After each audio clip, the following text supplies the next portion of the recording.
Namaste. My name is Aadil Palkhivala, and I have been steeped in the culture of yoga since I was a little boy, since I was 7 years old. I started my practice with the great BKS Iyengar when I was about that age, and have been doing this assiduously since that time. I have traveled around the world over 4 million miles, that's hundreds of times around the world, spreading the message of yoga in all different cultures, nationalities, and it has been a beautiful ride for me. Now I'm in my 60s, and I want to clarify some things about this practice called yoga. Very often, people think of yoga as doing postures. They see photos of Egyptians, or they see photos of different cultures in ancient times doing these different stretches and think that that is yoga. No.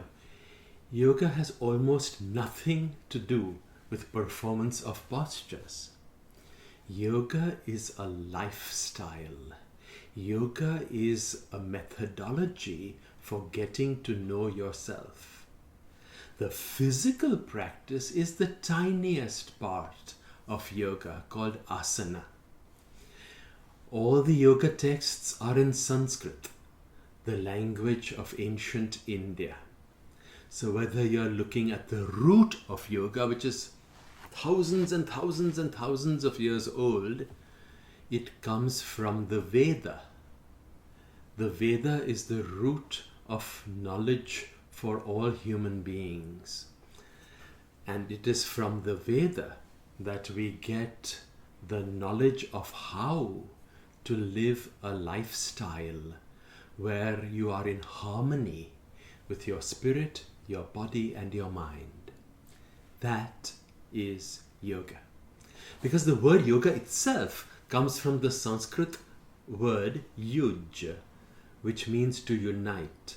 So yoga comes from yuj, meaning that we have to bring together our mind, our heart, our body, and the spirit. That is yoga. So please do not confuse yoga with stretches.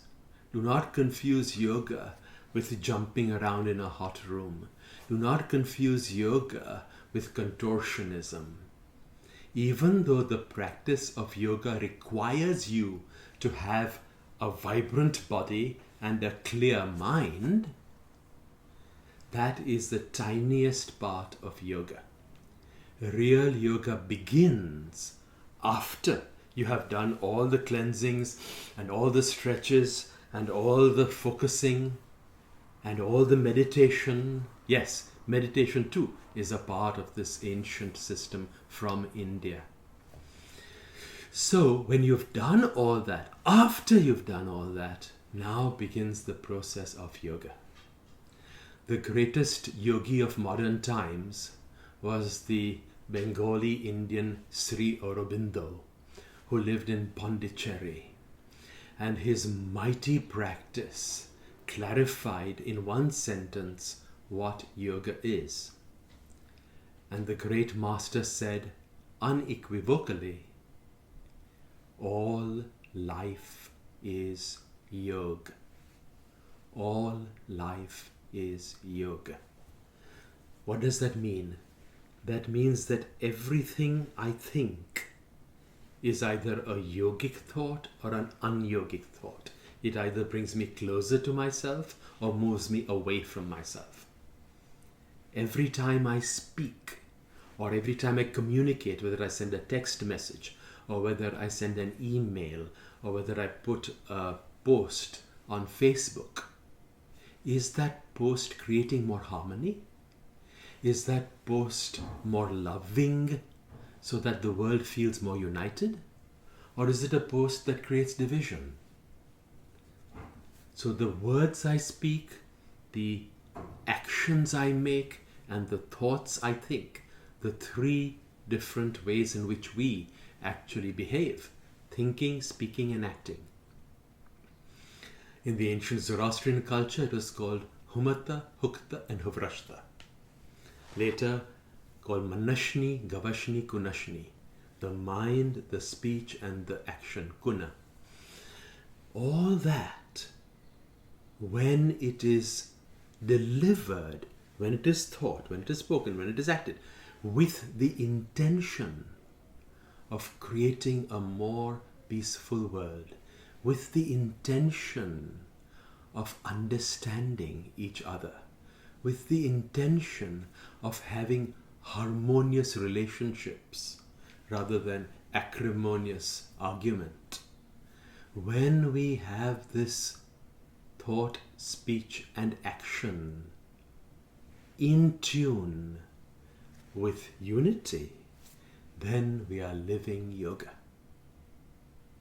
No amount of jumping around or stretching can make you do that. The greatest teachers of yoga from ancient India and from modern India, such as Sri Aurobindo, always talked about yoga being a part of every single thought, word, and action.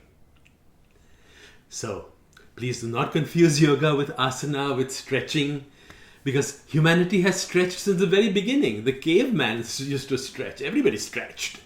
But that's not yoga. Yoga is what we do to create unity in the world. So the next time you have to speak, think, am I creating unity? Am I creating understanding?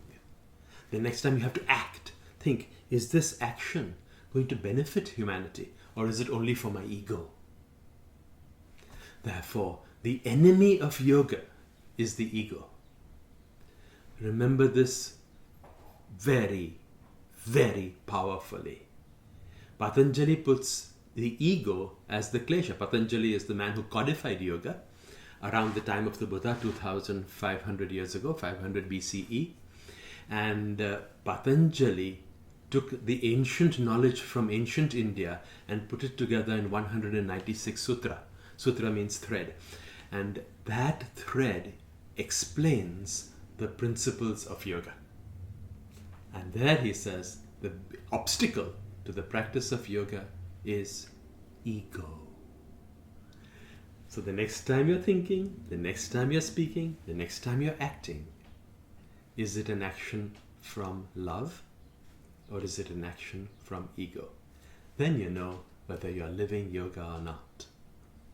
So today, on International Yoga Day, I pay homage to our ancient Indian culture, which brought yoga over millennia of practice, from the ancient Himalayas down to the deep south.